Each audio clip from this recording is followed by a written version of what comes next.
ఈరోజు భారతీయ జనతా పార్టీ ఓట్ల కొరకు మాత్రమే భగవంతుని వాడుకుంటుంది. రాజకీయంగా భగవంతుని రాజకీయాల్లోకి తీసుకొస్తా ఉంది. మొన్న గంగాధరలో మా ప్రదేశ్ కాంగ్రెస్ అధ్యక్షుడు మహేష్ కుమార్ గౌడ్ గారు దేశవ్యాప్తంగా రాహుల్ గాంధీ గారు ఓటు చోరీ బహిర్గతం చేసి సాక్ష్యాధారాలతోటి బీహార్లో జరిపిన విధంగా ఇక్కడ కూడా 8 మంది పార్లమెంట్ సభ్యులు ఆ భారతీయ జనతా పార్టీకి సంబంధించిన వాళ్ళు దొంగ ఓట్లతోటి ఓటు చోరీతోటి గెలిచి ఉండొచ్చురు అనేటువంటి ఒక మాట చెప్పినాడు. కావచ్చు, అనుమానం ఉంది అని చెప్పినాడు, ఆధారాలతో చెప్పలే. ఇవాళ నేను కోరుతా ఉన్నా పిసిసి అధ్యక్షుల్ని, అదేవిధంగా గౌరవ ముఖ్యమంత్రి గారిని కోరుతా ఉన్నా, జిల్లా వ్యాప్తంగా ఓట్ల చోరీకి జరిగినటువంటి అంశం మీద జిల్లా కాంగ్రెస్ ప్లేట్లు అంటే ప్రభుత్వం తరఫున పర్యవేక్షణ ద్వారా భారతీయ జనతా పార్టీ యొక్క కుట్రలను కుతంత్రాలను బయటికి తెచ్చే ప్రయత్నం ఈ రాష్ట్రంలో జరగాల్సిందిగా కోరుతా ఉన్నా.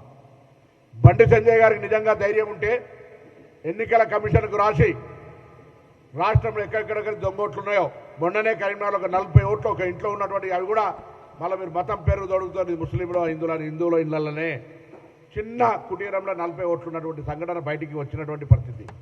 అటువంటి అంశాలు బయటికి తేవడానికి బండి సంజయ్ గారు సాక్షాత్తు నేను నిజంగానే దొంగ ఓట్లతోటి గెలవలే, దొంగ ఓట్లకు వ్యతిరేకం అన్నట్టయితే ఎన్నికల కమిషన్కు ఒక లేఖ రాయమని చెప్పి కోరుతా ఉన్నాం. ఇలా అక్షింతల పేరు మీద, శ్రీరాముడి పేరు మీద ఎన్నికల రాజకీయాలు చేసే భారతీయ జనతా పార్టీ ఇలా బండి సంజయ్ గారిని కోరుతా ఉన్నాం. ఒక కార్యకర్తగా ఒక నాయకుడిగా మీరు ఎదిగినారు కాదని ఎవరు అనడంలే, కానీ ఈరోజు ఎన్నికల సందర్భంగా మీరు వాడినటువంటి అంశాలు, ఇలా మీరు మాట్లాడుతున్నటువంటి మాటలు, భారతీయ జనతా పార్టీ రాష్ట్ర అధ్యక్షుడిగా మిమ్మల్ని తొలగిస్తే ఇదే ప్రదేశ్ కాంగ్రెస్ అధ్యక్షుడితో పాటుగా అనేక మంది బీసీ నాయకులం మావుని ఎట్లా తొలగిస్తారా బలహీన వర్గాల బిడ్డనని నీకు సానుభూతిగా ఉన్నటువంటి పరిస్థితిని అర్థం చేసుకో. ఈరోజు తెలంగాణ ప్రభుత్వం బలహీన వర్గాలకు న్యాయం చేయడానికి 42% రిజర్వేషన్లు చట్ట పద్ధతితో ఎట్లా అని అనేక రకాల ప్రక్రియల ద్వారా కార్యక్రమం జరిపితే మతం పేరు పెట్టి అడ్డం పెట్టి బీసీలకు అన్యాయం చేసే ప్రయత్నం చేస్తున్నాం అని చెప్తా ఉన్నాం. ఇలా నీ పార్టీని ఒప్పియలేక ఈరోజు దేశంలో 70 ఏళ్ళ నుంచి ఉన్నటువంటి కొంత వాళ్ళ మతం పేరు మీద కాదు పేదరికం పేరు మీద ఉన్నటువంటి దూదేకుల ఇతరత్ర కులాలకు సంబంధించిన రిజర్వేషన్ ఉంటే దాన్ని పట్టుకో అన్ని రాష్ట్రాల్లో ఉంది. దాని పేరు మీద తెలంగాణ బీసీలకు అన్యాయం చేసే ప్రయత్నం చేస్తే నిన్ను ఏమనాలని అడుగుతా ఉన్నాం. ఇలా అందుకే ఇప్పటికైనా స్థానిక సంస్థల ఎన్నికల నిధుల గురించి మాట్లాడినారు. ఇవ్వండి నిధులు. ఎన్నికలు మీ కారణంగా ఫైల్ మీ దగ్గర పెట్టుకొని ఉండడం వల్ల కేంద్ర ప్రభుత్వం నిర్ణయం తీసుకోని కారణంగా మేము ఈడబ్ల్యూఎస్కి వ్యతిరేకం కాదు, 50% క్యాప్ ఎప్పుడూ ఎత్తేసినారు. ఇలా 50% కొత్తగా క్యాప్ రాజ్యాంగంలో ఎక్కడ లేదు. ఆనాడు రిజర్వేషన్ కోర్టులో పోతే కోర్టులో ఉన్నటువంటి ఆదేశాన్ని ప్రభుత్వం ఒక్క నిమిషంలో ఈడబ్ల్యూఎస్ పేరు 10% తీసుకొచ్చినారు. మేము ఎవరేమనలేదు కదా, ఎందుకంటే పేదలకు అందరికీ వర్తించాలి. ఇలా బాసరా తిరుమలైటిలా లేదా ఇంకెక్కడైనా అడ్మిషన్లకు సంబంధించి చాలా వ్యత్యాసం జరుగుతున్నా అందరూ కూడా ఎవరేం మాట్లాడుతున్నారు. ఎందుకంటే ఇది ప్రభుత్వాలు కల్పిస్తున్న అవకాశం ఉపయోగించుకుంటారు. ఇలా ఒకటే బండి సంజయ్ గారు తెలంగాణ రాష్ట్ర ప్రభుత్వం ప్లానింగ్ డిపార్ట్మెంట్ ద్వారా క్షేత్రస్థాయిలో ప్రతి 150కి ఒక సర్వే చేసి దాన్ని మొత్తం క్రోడీకరించి సబ్ కమిటీ రివ్యూ చేసి కేబినెట్ ఆమోదించి శాసనసభలో చర్చించినాడు. మీ శాసనసభ్యుడు పాయల్ శంకర్ గారు కూడా చెప్పినాం, వారు కూడా కన్విన్స్ అయ్యారు. ఇక్కడ మతపరమైన రిజర్వేషన్లకు సంబంధించిన చర్చ లేదు, మన బిల్లులో ఆ ప్రస్తావన లేదు, మన మతపరమైనటువంటి లెక్కలు తీయలేదు అని చెప్పడం జరిగింది. మళ్ళీ హామీ ఇస్తాను, ఇలా మతపరమైనటువంటి రిజర్వేషన్లకు తావు లేదు, దేశంలో చట్టములనే లేదు. ఆ పేరు చెప్పి మీరు బీసీ రిజర్వేషన్లను కాలడ్డం పెట్టి కడుపుల కత్తులు పెట్టుకొని అలుముకొని చంపే ప్రయత్నం బీసీలను చేయకండి. ఇలా ప్రజాస్వామికంగా జరుగుతున్నటువంటి ప్రక్రియను చట్టరీత్యా సభల ద్వారా శాసనసభల ద్వారా గవర్నర్ గారు ఆమోదంతో ఢిల్లీలో ఉన్నటువంటి దానికి మీరు ఈటల రాజేందర్, అరవింద్ గారు, లక్ష్మణ్ గారు, కృష్ణయ్య గారు ధర్నా చేస్తారు. నాకు ఇది పెద్దవాడు సీనియర్, నాకు అర్థం అవుతలేదు. ప్రభుత్వాన్ని తిట్టదలుచుకుంటే తిట్టండి, కానీ బలహీన వర్గాలకు అన్యాయం చేసే విధంగా వ్యవహారం ఉండద్దు, చరిత్ర క్షమించదు. నేను మొత్తం క్షేత్రస్థాయిలో ఉన్నటువంటి అందరినీ కోరుతా ఉన్నా, ఆనాడు తెలంగాణ ఉద్యమంలో ఎట్లయితే జాయింట్ యాక్షన్ కమిటీగా కుల సంఘాలు ఏర్పడ్డాయో ఇవాళ ఓన్లీ రాజకీయాలకు స్థానిక సంస్థలకు కాదు 42%. ఇది విద్యా ఉపాధి అవకాశాల్లో కూడా కోటాది విద్యార్థులు కానీ ఇటు ఉపాధి అవకాశాలకు సంబంధించి కానీ 42% రిజర్వేషన్లకు సంబంధించిన ప్రక్రియలో నేను కేంద్ర మంత్రి బండి సంజయ్ గారిని అడుగుతా ఉన్నా, చొరవ చూపెట్టి మాట్లాడే ప్రయత్నం చేయండి. నువ్వు దొంగ ఓట్లతో గెలవలేదనుకుంటే ఎన్నికల కమిషన్కు లేఖ రాసి నియోజకవర్గంలో మొత్తం నీతో పాటు 8 నియోజకవర్గాల్లో ఉన్నటువంటి ఓట్ల యొక్క సరళిని పరిశీలించమని చెప్పండి. మా అధ్యక్షుడు గారు చెప్పినప్పుడు నువ్వు దొంగ ఓట్లతో మాత్రమే గెలిచామని చెప్పలే. ఇక్కడ కూడా అవకాశం ఉంది, అటువంటిదే జరిగి ఉండొచ్చు అని చెప్పినాడు. దానికి దొంగలు అంటే బుధాలు తడుపుకున్నట్టుగా ఎందుకు తత్తరపడుతున్నావు అని అడుగుతా ఉన్నాం. ఇలా ఎందుకు ఆందోళన పడుతున్నావు అని అడుగుతా ఉన్నాం. ఇలా తప్పకుండా మీరు కానీ మీ పార్టీ నాయకత్వం దేశవ్యాప్తంగా ప్రతి చిన్న అంశాన్ని కూడా రాజకీయం చేసే ఆలోచనతో, ఉదాహరణకు కంటోన్మెంట్ ఏరియాలో ఒక చిన్న సంఘటన జరిగింది, దాని ఒక భూతత్వంలో పెట్టి ఒక మతపరమైనటువంటి ఉద్దేశాలు కలిగేసే ప్రయత్నం చేస్తా ఉన్నారు. ఇంకొకటి జరిగింది, దాన్ని రాజకీయం చేయడానికి తప్ప భక్తిపరమైనటువంటి చర్యలు, భక్తిపరమైనటువంటి కార్యక్రమాలు లేవు. నేను ప్రధానంగా 2-3 అంశాలను డిమాండ్ చేస్తా ఉన్నాం. మా పార్టీ నాయకత్వాన్ని, ప్రభుత్వాన్ని కూడా కోరుతూ, అదేవిధంగా భారతీయ జనతా పార్టీ రాష్ట్ర అధ్యక్షుడు రామచంద్రరావు పాపం ఆయనకు నిన్ననే వాళ్ళ ఒక పార్లమెంట్ సభ్యుడు ఫుట్బాల్ తీసుకుపోయి వాళ్ళ పార్టీ ఆఫీసర్ ఇస్తాడు, మా బతికేందని అట్లున్నది వాళ్ళ పరిస్థితి. ఫుట్బాల్ లెక్క మీ పార్టీ నాయకుల పరిస్థితి అట్లుంటే మీరు మా మీద మాట్లాడుతూ ఉన్నారు. ఇవాళ రామచంద్రరావు గారు, yes you are basically against for reservation. ఆనాడు కూడా రిజర్వేషన్ల మురళీధరరావు కమిషన్, మండల కమిషన్, కమండలం తెచ్చినారు, మీరు వ్యతిరేకించినారు. ఇటువంటి అన్ని అంశాల పట్ల పార్టీ నిర్ణయాలకు సంబంధించి మీ శాసనసభలో మీ శాసనసభ్యులు మద్దతు ఇచ్చినప్పుడు వాటికి కట్టుబడి ఉండే బాధ్యత లేదని అడుగుతాను. ఇవాళ మహేష్ గౌడ్ గారు కోరినట్టుగా దొంగ ఓట్ల సంబంధించిన అంశం లోపల, ఓటు చోరీ అంశం లోపల పార్టీ అధ్యక్షుడిగా లేఖ రాయండి, ఎన్నికల కమిషన్ గారిని డిమాండ్ చేస్తూ ఉన్నాం. అంతేకాదు మొన్న కిషన్ రెడ్డి గారు ఈ సందర్భంగా ఆగిపోయిన కిషన్ రెడ్డి గారు అంటూ ఉన్నాడు, హైదరాబాద్ సంబంధించినటువంటి పూర్తిగా హైదరాబాద్ నుంచి ప్రాతినిధ్యం వహిస్తున్న పార్లమెంటు సభ్యుడివి, కేంద్ర మంత్రివి, అంతకుముందు కూడా కేంద్ర టూరిజం మంత్రివి, హైదరాబాద్ ₹1 తీసుకొచ్చిరా అని అడుగుతాను. హైదరాబాద్ కొరకు, హైదరాబాద్ ప్రజల సమస్యల కొరకు, హైదరాబాద్ ప్రజల డ్రైనేజీ కొరకు, హైదరాబాద్ ప్రజల త్రాగునీటి కొరకు కాంగ్రెస్ పార్టీ తెచ్చిన కృష్ణానది, గోదావరి, మంజీరా, నిజాం సాగర్, హిమాయత్ సాగర్ తప్ప ఈ ప్రభుత్వాలలో మీరు ఎన్నడన్నా కేంద్రం నుంచి నిధులు తీసుకొచ్చిరా? గత 10 సంవత్సరాలు టీఆర్ఎస్ ప్రభుత్వం తీసుకొచ్చిందా? రాజకీయాలు మాట్లాడేది మస్తు మాట్లాడతారు.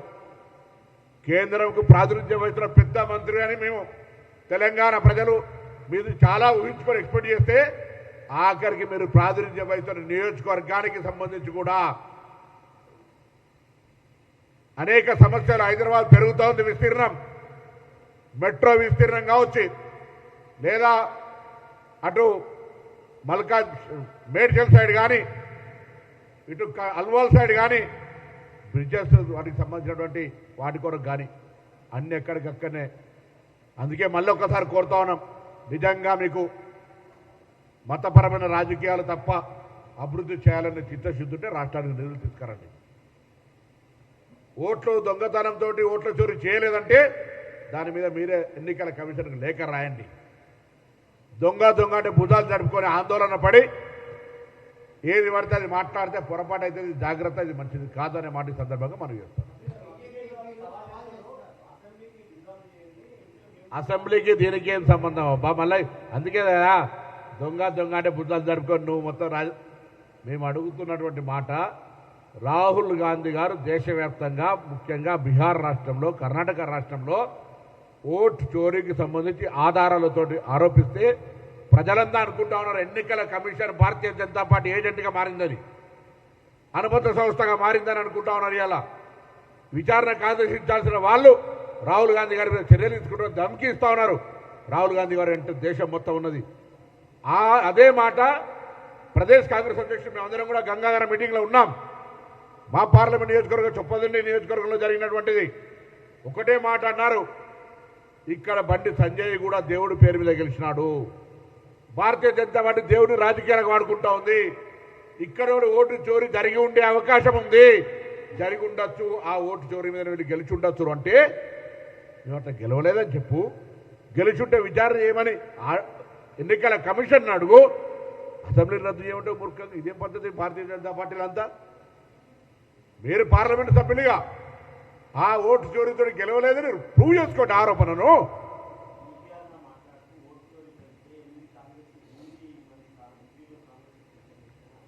సరే ఇప్పుడు 8 గెలుస్తుందా?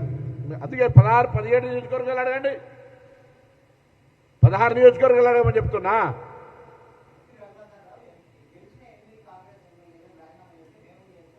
నేను రాజీనామా చేయమని అనలే ఇప్పుడు కూడా. మేము అన్నామా? ఆయన 100 అంటాడు, ఆయనకి ఏమున్నది?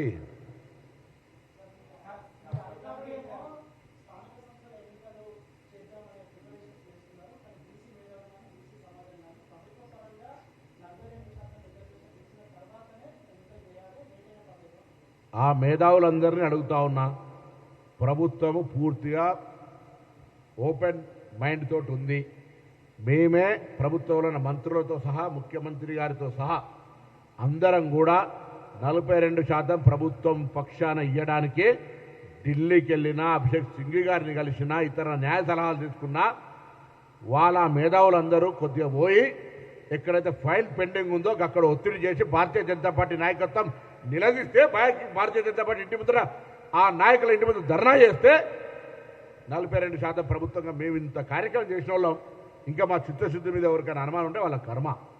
మేము మళ్ళీ చెప్తా ఉన్నాం, ఇలా మేమందరం ఆ గొంతుక, మా ప్రభుత్వ ఆలోచన.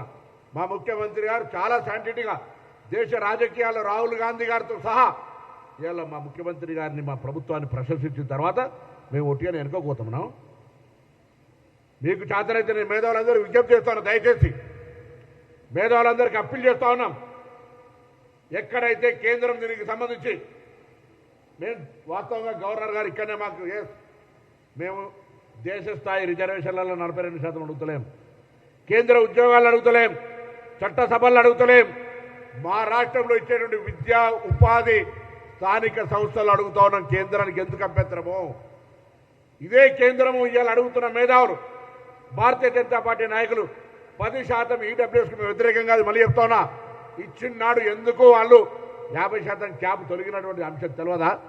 ఇలా బండి సంజయ్, లక్ష్మణ్, అరవింద్ గారు, అదేవిధంగా ఈటల రాజేందర్ గారు తాత్కాలిక సభ్యుడా, భారతీయ జనతా పార్టీ పర్మనెంట్ సభ్యుడా ఆర్ కృష్ణయ్య గారు, వాళ్ళని అడుగుతా ఉన్నా. ఎందుకు ఇలా మేము ఆనాడు తెలంగాణ ఉద్యమంలో మా పార్టీ మీదనే అవసరమైతే తెలంగాణ సాధన కొరకు ఎదురు తిరిగి కొట్లాడినటువంటి వల్ల మా పార్టీని సాధించుకునే విధంగా ఒప్పించి మెప్పించి చేసుకున్నాం. చేతనైతే లేదా మీకు? బలినారుగా 42% అనేటువంటిది మీ ఫ్యూడలిస్టిక్ పార్టీలో మీ వాయిస్ లేదా? మీ గొంతు రాదా? గొంతు ఇప్పలేరా అని అడుగుతాను ఇలా. అదేవిధంగా 2018 కేసీఆర్ గారు తెలంగాణ తరఫున ఒక చట్టం ఉరితాడు ఇచ్చినాడు. బీసీలకు 50% కంటే ఎక్కువ లేరు చట్టం తెచ్చినాడు. ఆ చట్టాన్ని అధిగమించడానికి ఆర్డినెన్స్ తెచ్చినాం. మేము ఎక్కడ కూడా ప్రభుత్వ పక్షాన మా ముఖ్యమంత్రి గారు కానీ, పార్టీ అధ్యక్షుడు, మా పిసిసి అధ్యక్షుడు కానీ, మిగతా అందరం కూడా ఇలా కులము మతం సంబంధం అందరూ కలిసి పార్టీ అంటే మీరు చూసారు ఢిల్లీలో మొత్తం 15 మంది మంత్రులు, కులాలకు అతీతంగా మొత్తం శాసనసభ్యులు, పార్టీ నాయకత్వం, పార్లమెంట్ సభ్యులు, దేశం మొత్తం మీద 100 మంది పార్లమెంట్ సభ్యులు వచ్చి మా నినాదానికి మద్దతు ఇస్తే కళ్ళు కనబడతలేవా? బీజేపీకి చెవులు వినబడతలేవా? నోరు మాట్లాడే చేతనైతే లేదా? ఎవరు నా పొలిటికల్ ఇప్పుడే అవును శాసనసభలో ఎందుకు తీర్మానం చేసినావు, ఎందుకు ఆమోదింపజేసినావు? నీ కామారెడ్డి డిక్లరేషన్ నేనే పొలిటికల్ కన్సెంట్ తీసుకుంటావు అన్న. రాజకీయ పార్టీ ఇంకో రాజకీయ పార్టీ మేనిఫెస్టో కామన్ సెన్స్ ఉండాలి కదా దానికి. అడిగే ప్రశ్నకు నేనేమంటున్నా, నేను 42% పెట్టినా అమలు చేయడానికి నా క్రియాశీల కార్యకర్త నడుస్తూ ఉంది. రాజకీయ పార్టీగా మద్దతు ఇస్తావా, అయ్యో వ్యతిరేకిస్తావా? ఏదో ఒకటి చేయి.